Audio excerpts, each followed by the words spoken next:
It's my honor to introduce District 3 Supervisor Don Ortiz-Legg, who will moderate our Diversity, Equity, and Inclusion panel today.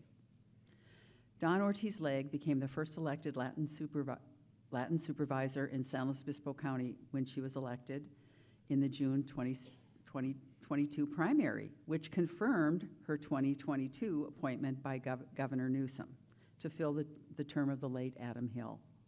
As 3rd District Supervisor, Ortiz-Legg, Don, leads the county's efforts in future offshore wind development to ensure carbon-free energy and has championed the extension of Diablo Canyon nuclear power plant operations. She provides leadership in homeless issues, water security systems, expanding housing options, and many other passions to create a stronger and more equitable community. She has resided in San Luis Obispo County since 1992 and is a proud mother of one grown daughter, Georgia. We welcome and thank Supervisor Ortiz-Legg for her service and for moderating our panel today, an issue paramount to the League's mission and to a healthy and vibrant community. And just as a note, similar to the conclusion of County Clerk Recorder Kano's presentation where we had the questions from the audience, hopefully you still have some index cards on your table and pencils. And if you have questions for the panel, prepare those questions, and volunteers will bring them to the front for Don to ask. Okay? Thank you.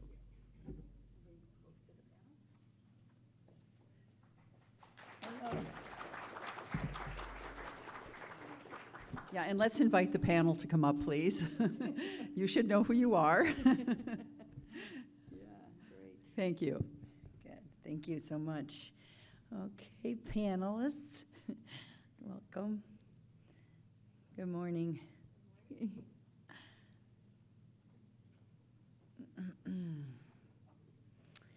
Okay, well, good morning, everyone. It's just wonderful to be here. I want to thank the League of Women Voters for giving the opportunity. I'm very honored to be here as the moderator on this panel.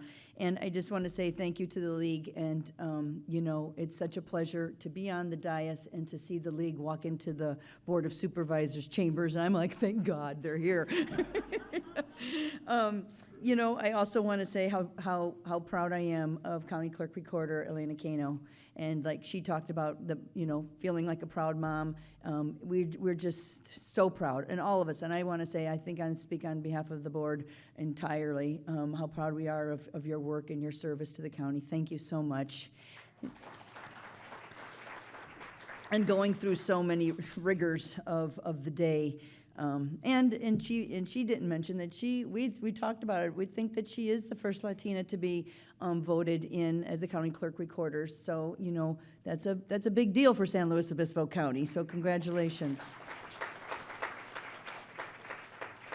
Yeah, it's an honor to moderate this panel of our local DEI leaders as we seek greater understanding, enlightened education, and community development for our county and region. So I want to welcome each of you here today. And I'm going to read your bios for you. And so I'm going to take a look here and go off of my tiny little phone. So I'm going to start with Mona Olivias Tucker. Mona Olivas Tucker is the tribal chair for the Yaktitu Tahini, Northern Chumash of the San Luis Obispo County and region. She was born in the city of San Luis Obispo and has lived continuously in southern San Luis Obispo County. She currently lives in rural Arroyo Grande. Her knowledge of her culture, traditional values, and homeland came from her father, Thomas Olivas, and her sister, Leylin Olivas Odom. Mona is the granddaughter of Rosario Cooper, the last known fluent speaker of the Tahitian language. Mona was instrumental in the formal structuring of the YTT tribe. That's how we get through the Yaktahini, is the YTT tribe, obtaining acknowledgement from the California Native American Heritage Commission and setting up the 501c3 YTT Northern Chumash nonprofit organization. She is a member of the UCSB Repository Chumash Advisory Committee, the Caltrans Cultural Studies Subcommittee, and the Santa Barbara Museum of Natural History, California Indian Advisory Committee. Mona has years of experience working with local, state, and federal government agencies on tribal issues. She was a retired real estate broker and former president of the Pismo Coast Association of Realtors. Married to John Tucker for 40 years, she is a mother, grandmother, and great-grandmother. What an honor it is to have you here, Mona. Thank you. Okay, sure. Okay, thank you. And then I'm going to go on to Dusty. I'm going to go on to this end of the podium. Dusty Collier-Worth. Thank you. Dusty Collier-Worth. Dusty was born and raised in SLO County, and after a 7-year stint in San Diego for school and shenanigans, returned to the area in 2008. With a passion for building connections, he has made his career in marketing and community relations, currently with the San Luis Obispo Chamber of Commerce as the Director of Engagement and Inclusion. With an eye on making the San Luis Obispo area more welcoming and inclusive, Dusty has served in the SLO City's DEI Task Force and Human Relations Commission, as well as working for the Pride Center as the committee and board member. Dusty is an adventurous foodie and a well-known cocktail crafter. He and his husband and partner share their home with 4 cats, Luna, Aria, Nymeria, and Albus. And I think you have a new position, if I'm not mistaken. Yes, and so Dusty now is, he is going to be left the chamber this past week, and is now the executive director of the Pride Center here. So congratulations, Dusty.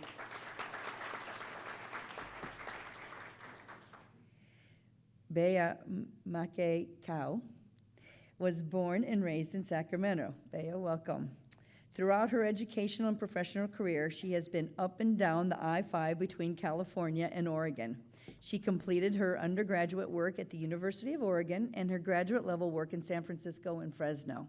She has a doctorate in educational leadership and administration and an MA and BA degree in ethnic studies. Bea serves as the DEI manager for the City of San Luis Obispo.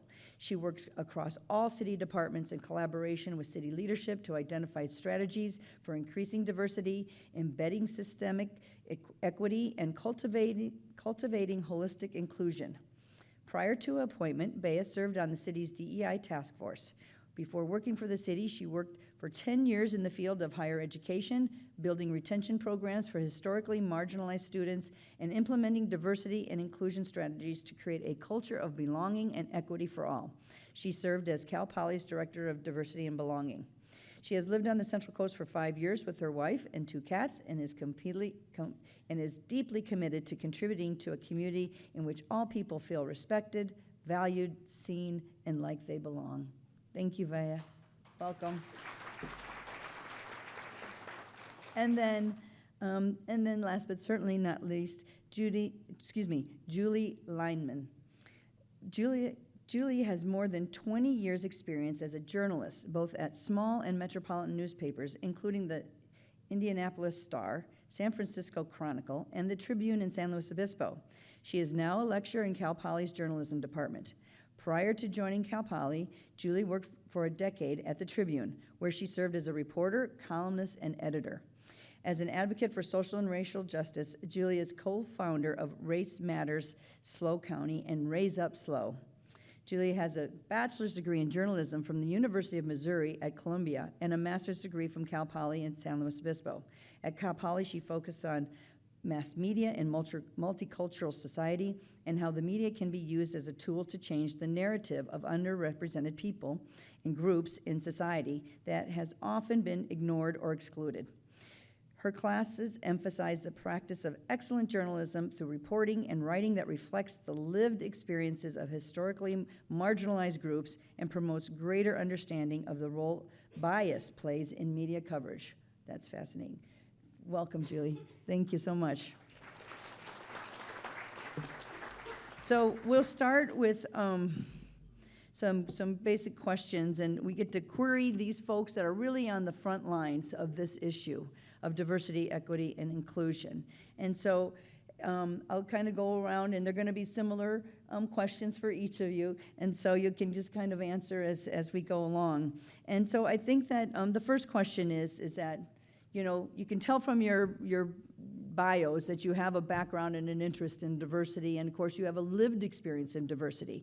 So how did you become a local leader in DEI, and what strategies does your current organization employ to advance the DEI goals in our own community? And I think I'll start with you, Dusty.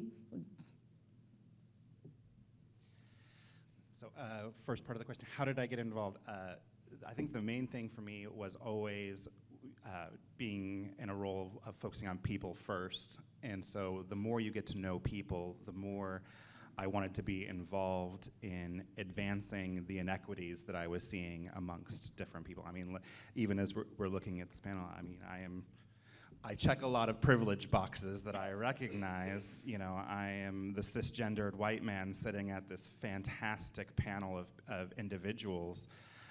So it's recognizing my privilege and wanting to use that to benefit and uplift others' voices that may not have as many privileged boxes checked. For the organization, especially the Gala Pride and Diversity Center, we have, in my opinion, one of the most dynamic DEI statements that we put front and center, and it is the lens that we apply all the work that we're doing.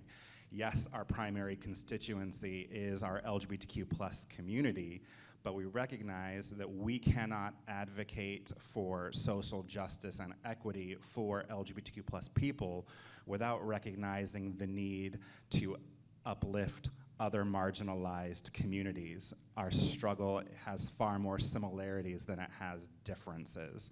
So we use our DEI statement as that lens, but the most important part is it's not just a statement, it's a call of action. We hold ourselves accountable for continuous advancement and points on that. What are we doing all the time to make sure that we are living and advancing that statement?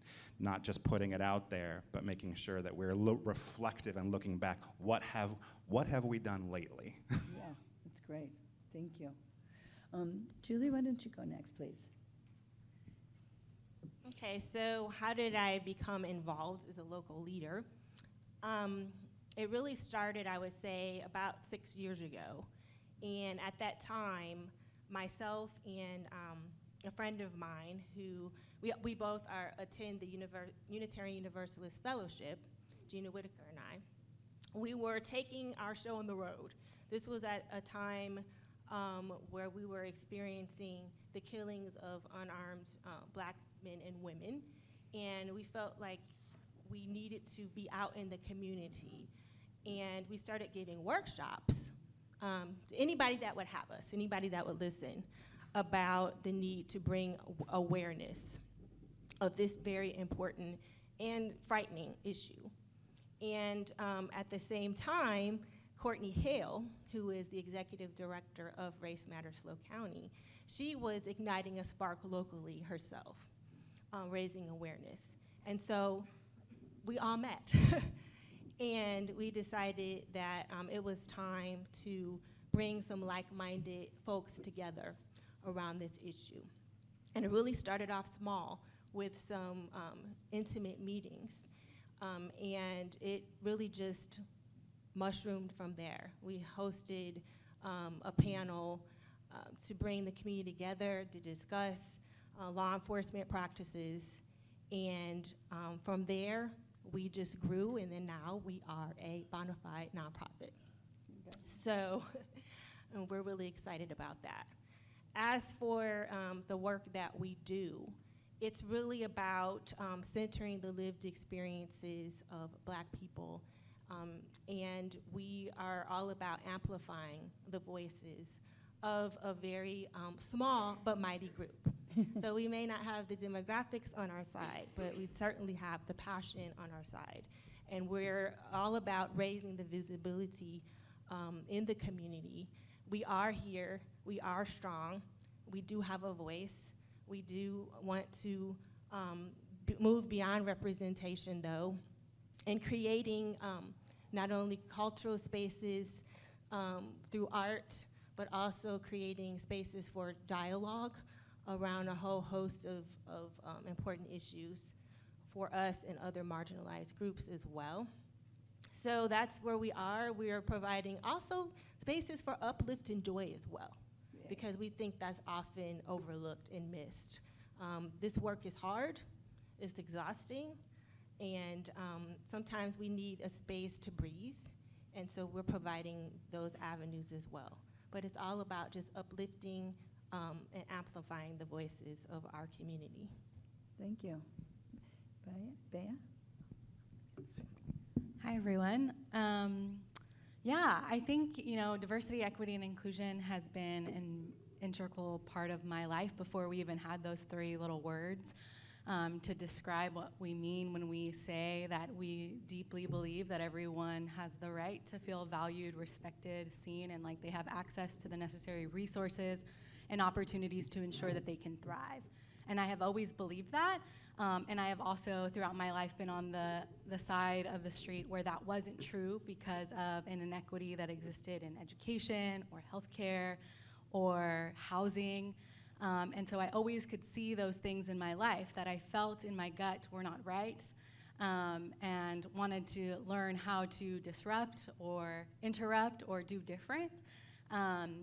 And that sort of set me on my path for my career in pursuing educational equity. And so I always said, I'm going to do this in higher education, and I'm going to support students who have marginalized identities in higher education to ensure that they can thrive. And I would say, the question was, when did you kind of become a local leader? And it really became when my wife and I were here in San Luis Obispo in a predominantly white community. And we had to ask the question that I think many people in this city ask themselves if they hold marginalized identities. And there's sort of two questions. Do we leave and go somewhere else? Or do we stay and be a part of changing this community? And for us, the answer was, let's stay. Because, and when you say let's stay, that means a lot of things. That's like a heavy decision. That's a big commitment. For us, we hope to raise a family someday. So that's us thinking about what is this community going to look like for our future kid. And we had to have those difficult conversations. And it was really the opportunity. One, I started as a facilitator of the DEI task force. That really was the first time that we asked ourselves that question. And we answered yes to let's stay. And I got to see a community come together, incredible leaders, and a city come together that says, we may not have all the answers, but we're committed to doing this. And for me, that was an affirmation that we answered the right question, and we had made the right decision. And then when the opportunity came to serve as the city's first diversity, equity, and inclusion manager, I felt like, whoa, this is a lot of responsibility. And also that I was backed by a city and a community that said we were in this. And that we were willing to be a city of San Luis Obispo that was willing to look at areas that we had for growth, to look at the things that were really exceptional for certain people in this community and say, how do we make that true for everybody in this community? And so that's sort of the work that we've been doing, and working in the city is, thinking about equity not only in, what art do we have in our community and who does that represent, not only what businesses do we have in our community and who does that represent, but also in our policies that we're making, who are impacted, who are burdened by those policies in our buildings and how we design our buildings, who has access to those buildings, who is seen in those buildings, and in our own internal practices and policies, and how we're hiring, who are we bringing into this community, and what are we telling them about this community, and how even if they can't see themselves in this community, they do belong here, and here are the ways in which we're committed to ensuring that they feel like this is a community that they can thrive in. And so those are the questions that we're asking every day. Those are the things that we're investigating in the policies that go forward, and getting to work with a team of city experts who are committed to also learning and how they leverage their own expertise to advance diversity, equity, and inclusion in our community. And so I would say it's in every aspect of what we do. There's not one corner of the city, I don't think, that can be tethered to our values of diversity, equity, and inclusion. And that's exciting for me, to be a part of that and getting to see the way our community continues to grow and evolve. Thank you. Very nice. Mona, it wasn't a decision whether or not to stay or not. Your perspective is a little different in regards to that. That's true. Leaving this region is not an option for my family. We've been here for thousands of years, and we can't leave, we won't leave, we wouldn't leave. And I'm the tribal chair for Yaktichu, Tichu, Yaktalhini, Northern Chumash, and I became tribal chair because I was elected. They did ask me first if I wanted to be tribal chair, and I said no. You know, no. I don't think this is a job I'm well equipped for, but it didn't matter. I was elected unanimously and have been tribal chair for, I think, roughly 10 years. And our perspective, I believe, is somewhat different than others as far as diversity, equity, and inclusion. Our members do have to have, we do have things in common, our ancestry being one of the first, adhering to our tribal values. And our tribal values, though, are very much in line with probably most values that are here in this room today. And so some of the same things are very important to all of us. As far as diversity, for our tribe, everyone is welcome. You do need to meet the ancestry requirements that I mentioned earlier, but everyone is welcome. Diversity, equity, inclusion within the San Luis Obispo community is a different story. It's been a hard place for Native people for many years. I grew up here, so my experience is long-lived, and my parents and my grandmother, the way that indigenous people were treated as, you know, a subcategory of people. And nowadays, you know, there have been changes, but still it's hard to be seen, it's hard to be heard. And we reach out to organizations to try to form relationships and find friendships and allies. And oftentimes organizations reach out to us, and when we can say yes to helping, we do. If it's a presentation, it might be for a second grade class, or it might be for, you know, an organization such as this. Equity is very hard. It's very hard for us, even though this was our home and it was taken from us. Regaining equity in today's world for Native American people in California and throughout the nation, probably throughout the world, is a very difficult task. And we are not always invited to the table. And we often have to stand at the back of the room, or we have to pound on the door. We have to try all of the tricks that you can think of to be sitting at the right table so that our perspective on what should be happening in this county is heard. So it's difficult for us, but I do see some changes coming in San Luis Obispo County. We have formed some very excellent collaborations in good communication with a lot of different organizations. But as I said, I've lived here a long time, and it's difficult, remains difficult, but is improving. Thank you. Thank you so much.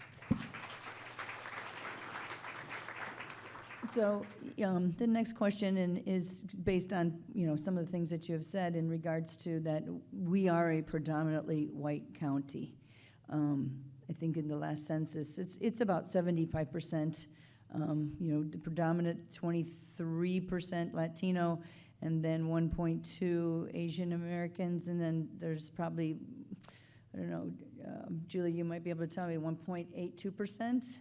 I mean, that was 2020. You know, I think things changed since that because of the Zoom economy, and we had a lot of people move in during COVID from the metropolitan area. So I really wish we could have that 2020 census redone almost. But Julie, I want you to go next if you wouldn't mind, and just, you know, how is this good old boy place doing as far as characterize the current state of DEI in our community, please? I would characterize it right now as in a state of stagnancy. I think we all were very hopeful during the protests that we saw. And we felt like we finally had some momentum. This was George Floyd. And people were, you know, people that I hadn't heard from in years, I'm talking many white people, reached out to me and contacted me and wanted to know what could be done. Mm-hmm. Everyone wanted to figure out how that they could be part of the solution. And so there was a lot of energy around that. But just as soon as we felt all of that energy, suddenly things started to wane. And of course, you know, there's lots of work, hard work out there being done. But, you know, it's what you do after the signs are put away, I think, that makes all of the difference. And so I would say that we're at a place where we're trying to figure out what comes next and try to rethink and reevaluate what our goals and mission is. I mean, it still remains the same, but how do we re-energize again? I think a lot of it, too, has to do with some of the backlash that we've seen nationwide that filters down to the local level, this deep sense of polarization that we have right now in our nation as a whole. The backlash against anything that's considered woke culture, and we're seeing that play out in schools as well as other institutions. So we have I think, while I do maintain hope because I'm an optimistic person, at the same time I feel like we still have a lot of work cut out for us in our community. So we can't let up off of the gas, because I think that that's where you start getting into trouble, when you lose hope and you lose faith and you feel like, you know, you take 3 steps forward and then 3 steps back, and you're right back where you were before. Thank you. Thank you. Bea? Yeah, I think, you know, I think we're at a really critical point, and some of that is for the reasons Julie spoke to a little bit. You know, I think there is this, you know, there's a sense of urgency that I think we all need to maintain in this work, and that urgency will look different for all of you in this room. I think why we're in this critical point is I think that we can either continue to go like this and see great and positive, innovative change within our community if we remain committed and we retain that sense of urgency, or we can slide backwards into comfortability and complacency that upholds how it's always been. And how it's always been has been really great for some and not really great for others. And so I think we have to be clear and honest about that. I think everybody in this room, one of the greatest things that we can do is start to disrupt the misconceptions around what diversity, equity, and inclusion can look like in our own backyard. And disrupt the misconceptions that leads to further division rather than more unification and inclusion. Because, you know, really what this means, it's like looking at each other, you know, it would be, you know, me looking at Sandy here in the front row, and it's me telling her, you matter. And it's her looking at me and saying, you matter too.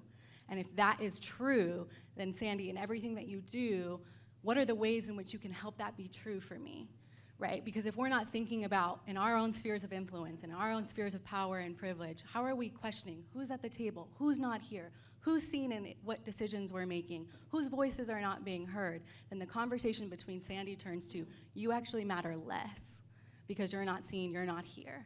And I don't believe that anybody in this community wants to say that to their fellow, you know, community member. But that's the reality of the implications when we're not challenging decisions in which don't represent, you know, our most marginalized populations, or when we're saying it's okay that, you know, there is no black salon hair care places in this city, and that, you know, young people and our black community have to drive 3 hours to have their basic needs met. And saying that's actually not okay with us, right? And that we do want to have schools in which all of our youth and our young people are feeling seen in their curriculum and feeling valued, and that we're a community that's saying it's unacceptable that LGBTQ youth have the highest rates of suicide and depression.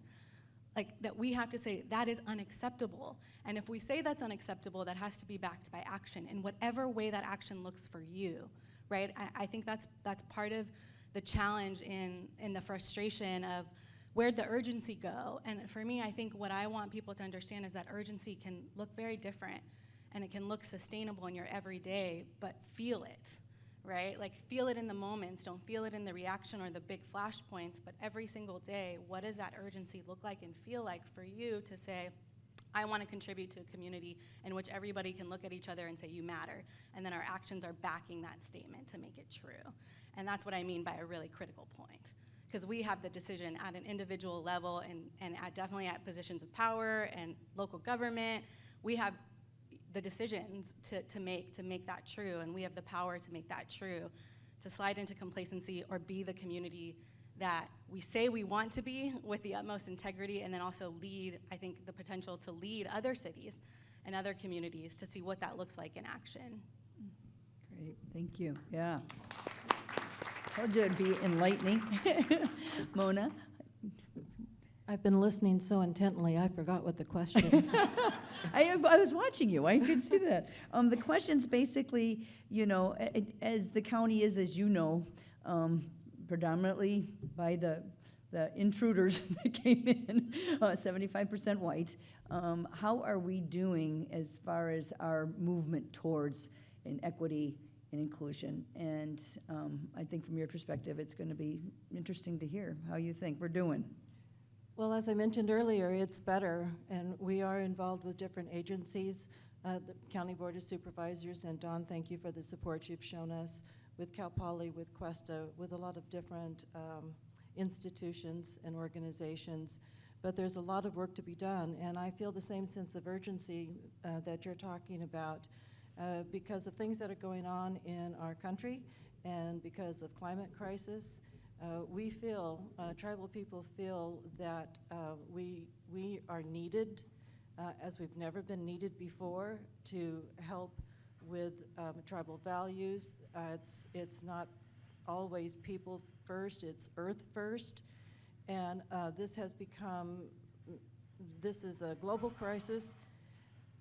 And how to get our message across to a wide group of people is still very hard to do. Our tribe is totally unfunded. We don't receive any tribal benefits from other tribes to the south of us. And so the work that we do is very hard, very time consuming. We've made good inroads in a lot of places, but we still see and feel people, you know, batting us down or batting us away. And I sometimes feel that the engagement with tribal communities is lip service, so that people can check the box that they have talked with tribal people. But there is a sense of urgency, and we have to be part of the decisions that are being made in our own homeland. Thank you. Thank you, Mona. Okay. Dusty, want to pitch in here and give your perspective, please? Awesome. Definitely agreeing with a lot of my panelists, co-panelists here, when it's not losing that sense of urgency. And I think that's where we can find our county and our community in, is returning to that sense of complacency. You know, the theater of protests are gone, and now we can sit back again and see what happened. Well, we shouldn't be waiting for the next act of horrific violence to catapult us into demanding and seeking change in our law enforcement practices, in how we govern and how we create laws that affect others. But to constantly be picking up that gauntlet and leading a charge, even when there's not a theater spectacle happening from both sides yelling at each other, and rightfully so. We've got a lot of very upset and angry community members that are justified in their anger because they are tired of that complacency. And we look at our LGBTQ plus community. I would say, you know, when we look at the state of our county, you know, California Healthy Kids Survey shows that our LGBTQ plus kids disproportionately experience acts of assault and ideology of suicidality, including usually 10% higher than the state average in this California. So when we think of this idyllic life that we're living, and I would say disproportionately affected are our LGBTQ plus children of multiple marginalized identities. our LGBT children of color in particular. So when we look at that, and I said, I admit my own culpability. For the longest time, when I was looking at a voter ballot, I don't have kids. I don't have kids going to a school. So I looked and said, I don't see, who are these people running for a school board? I don't have skin in that game. And then that moment of reflection, which is why I think where our community also needs to go is to think, where are our blind spots? Of course I have skin in that game of what affects our children and our future. Even if I don't personally have children, that is the future of our community. I have all that skin in the game. And really paying attention to, even from that all the way up to who's on our ballots and where they stand on those positions that matter to us. And I think that that's where hopefully we will also continue to see that momentum, are asking the tough questions of those that are running for public office. Where do they stand on these issues of diversity, equity, and inclusion? Where do they see the advancement in that, and how we can reach a more equitable community? Thank you, Dusty. That's a perfect lead into my final question before we take questions from the audience. It's just so much complexity. There's so much here, and as you can see with each lived experience, they have so much to offer us in helping in the understanding. In talking trends here locally in our county, we are seeing more candidates for the school board have come forth, both in North County and in South County, in response to what we've seen displayed at some of the school boards in regards to excluding children and pointing fingers and things of that nature. So with that, the last question for you here is, considering that California ballots, Elena even mentioned this, are often filled with a long list of whether it's measures, initiatives, complexities, electoral seats, etc. Where do you think that the league can improve outreach to underrepresented individuals and groups, and what could possibly encourage their participation in government and the political process, including voting? And I will just say, as I've been a candidate a couple of times, that I have so many people of all sorts say to me, I didn't vote because I wasn't sure. I didn't want to be wrong. And for people that are privileged to be able to say that, how difficult is it then for folks who really have been excluded, don't see names or don't know? How can we help? What suggestions do you have, please? And let me see. I think I'll start with Bea, please. Yeah, I think there's a lot of ways folks can help.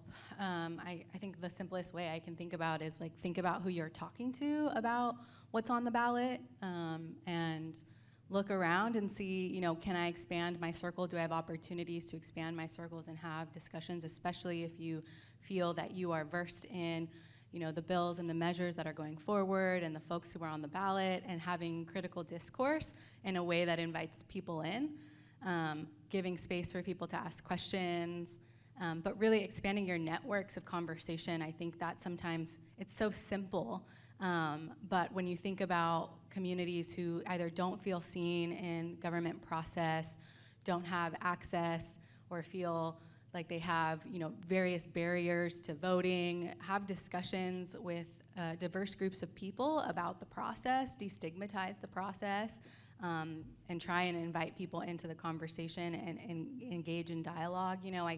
I don't know how many of you have ever been in a conversation where everyone is talking about the one thing you know nothing about. And you're just kind of sitting there hoping no one asks your opinion, right? Nodding your head, this all sounds great. And that, I can't tell you how often that happens, and then you leave there either I'm gonna Google that or I'm just gonna go on about my life and forget that ever happened. And it can make such a difference if someone's just breaking down, do you know what measure Y means? Can we talk about that a little bit and explain that a little bit, right? Being willing to realize that your knowledge around government process and bills and measures is such a gift and such a privilege that not everyone has. And so not assuming that everyone does, And so just like breaking down the conversation wherever you can. And that doesn't mean saying like, you know, hey, Julie, like, do you know what this means, right? It just means like being more conscious of the conversations and the spaces that you're in, and not assuming that everyone knows what you know, opening up the conversation.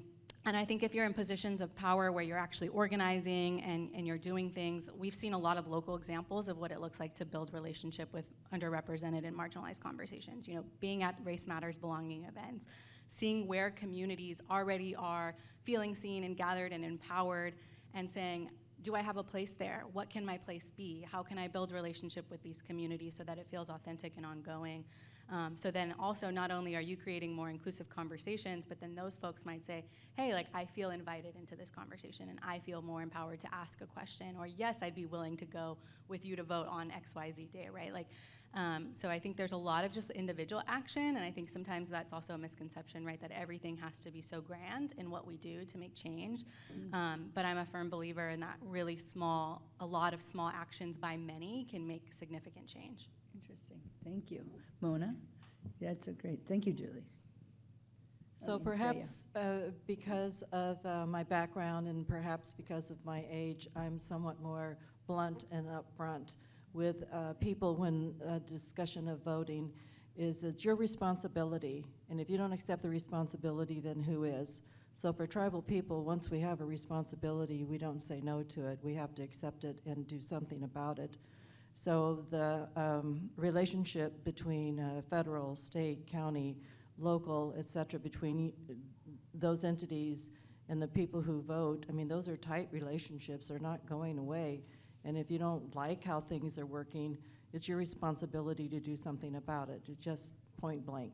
You know, you need to do something about it because then if you don't, and you don't like the outcome, then you didn't accept your responsibility, and that's is your responsibility.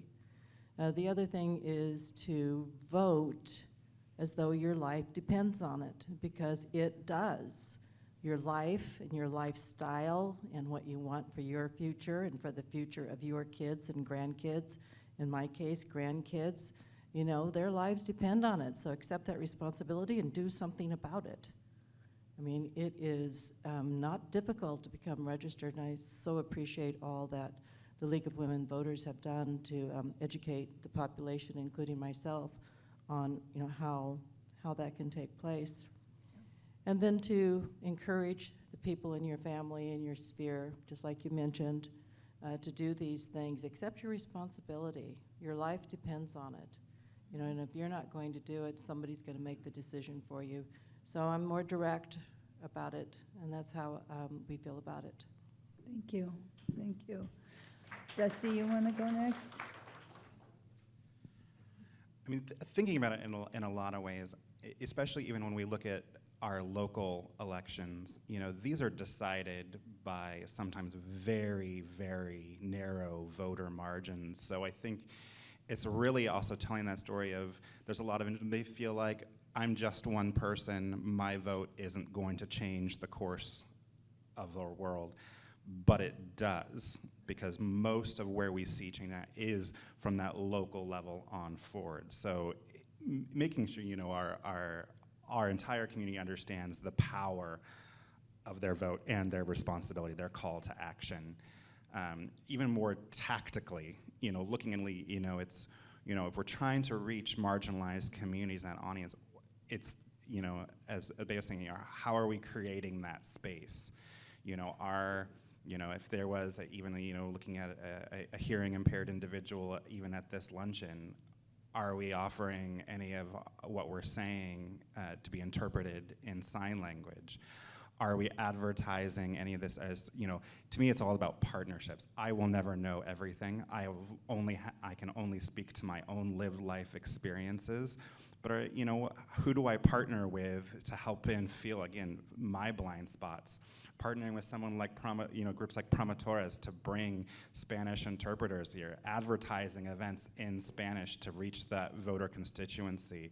You know, when I would say, imagine, you know, we're talking with these communities, when everything that goes out there is only in English and they don't feel represented, and that what about that invites them to be a part of this process? Yeah. Thank you. Please, Julie. So I thank Mona for saying what she said, because I believe it's so true. I talk to my children. I have a 15-year-old son and 12-year-old daughter all the time about the legacy of disenfranchisement in this country against African American people, and the fact that people died for the right to vote. So it's not lost on me the need to continue to educate young people about the history, because I think that oftentimes that's taken for granted. So that's the one thing. I think just education, which looks like the league is doing plenty of, so I applaud you in those efforts. I think another thing that's really important is rebuilding trust. For many communities of color and other underrepresented communities, they've lost hope and faith and trust in the system because of the history, because their voices have not always been heard, because they had to fight and die for the basic right to vote. And so oftentimes they don't think that it's going to matter. They don't think that their voice matters. And so they stay home because they don't understand how things are going to get better in their minds. You know, look at what's happening with the Voting Rights Act. Look at what the Supreme Court did. Look at the voter ID laws that are being enacted and other restrictions to voting. So the thinking is, why does it matter? So my task, my call out to you is, go to these communities and ask them why. What's holding you back? How can we rebuild and regain your trust in the system? Because for many people, it does not exist. So I would start there, asking those critical questions. I would try to have as many intimate meetings as possible with people in their communities, go to where they are, and just start by having those really sometimes very uncomfortable conversations. Because people have to feel invested, right? They have to have a reason for why. So give them reasons to believe again. Thank you. Really great answers, and as we come upon the noon hour, let's take a few questions. Is that what you want to do, Cindy, Marie? Okay, take a few questions, and I just want to thank you all in things that you said throughout this time, and one of them is that the accessibility aspect of diversity, equity, inclusion, and then there's the accessibility access, and that is a piece that hasn't been addressed here, is that if you were in a wheelchair or if you had other, whether it's hearing loss, et cetera, that's another thing that we have to think about in all of this. The other part is that in building the trust in institution, I mean, as we know, and I'm so happy that the league is in there with the generational piece, because that is really so critical. Okay. I'll just start with the first one. I mean, I would try to make it quick because we're on a time schedule here now. What do you see as the primary problem or obstacle in achieving your goals? And I'll start with Mona.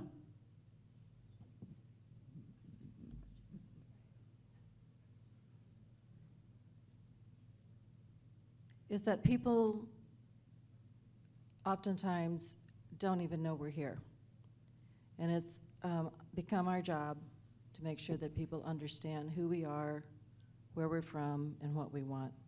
So I think that's a job that falls on us, but we need help in accomplishing that. Yeah, that's great, Mona, thank you.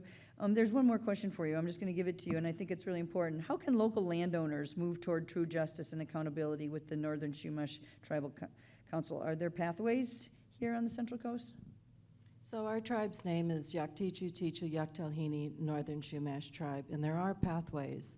There's a large property just down the road called Diablo Lands that is going to be liquidated at some point in time by PG&E, and our tribe would like to be in a position to buy that. Local landowners who want to give their property or sell their property to the tribe or to land conservancies such as Land Conservancy of San Luis Obispo County. I mean, there are different ways that are taking place throughout the state and throughout the United States so that tribal people can have access again to very important places. And this isn't to deny managed public access, not at all. But there are people who are concerned about our culture, because once the cultural places are destroyed, they are destroyed forever. There's no bringing them back. There's no way to repair them. And that's the deepest part of the history in San Luis Obispo County. So a conversation with the Land Conservancy, a conversation with us would be a start. Thank you. Julie, how are local law and courts enforcement growing, evolving? How are they not? Do you have some things to share with us here? I think that following a lot of the killings of unarmed Black men and women in our nation, there was a movement here locally, a task force created to address some of those issues. More attention was being paid to it, and but there was also some tensions. I won't go into to all of what occurred, but I think that there's a long way to go. I'll just put it that way, that we still have much to do to bridge the divide between communities of color and law enforcement. I do think that there is some will to move forward with some action, but I still think that the awareness level is there, but we need to do a little bit more to take action. And our group is not really involved as much as we were before in the law enforcement piece, but we are certainly keeping our eye on it, and believe you me, we're not going to let up if we see things that are going in the wrong direction. So, Great. Thank you. Bea, could you please recommend a book or a movie to help to help expand understanding of underrepresented people? Yeah, there's so many.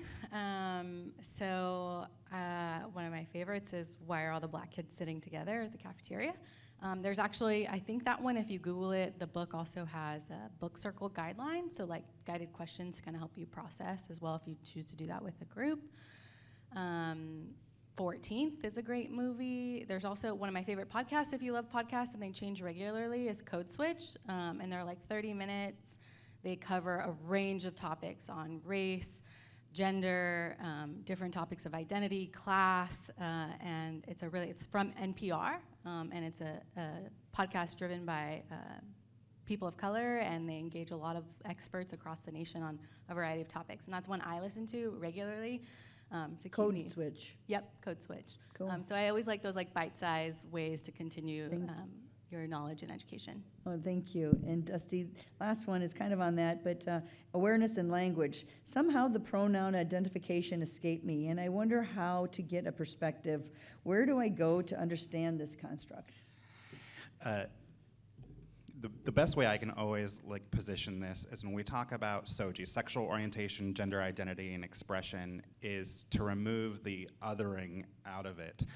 All of us have a sexual orientation, all of us have a gender identity. When we talk about pronouns, it is how we want others to address us as we feel about our gender identity. I use he, him pronouns. I identify as male. Language is constantly evolving, and so this is when we were looking at now well over 1 million even in our nation that are identifying as non-binary, which means that they don't identify strictly as male or female, but something in between. We don't have all the words available to us. There are limitations to language, but just because we don't have a word for something doesn't mean that it doesn't exist. Yeah. So when somebody is sharing that they like to use they, them pronouns, that's just identifying as they're somewhere in the middle. They don't identify necessarily strictly as male or female, and so in that, as language is evolving, just respectfully saying, please they, them. Let's do gender neutral, because that is how I would like to be addressed. Similar, like if somebody told you what their name was, you wouldn't call them by another name. Thank you so much. Thanks for the great questions and this opportunity to be here, and thank you to the panelists for your great answers and, revealing of yourselves, so thank you.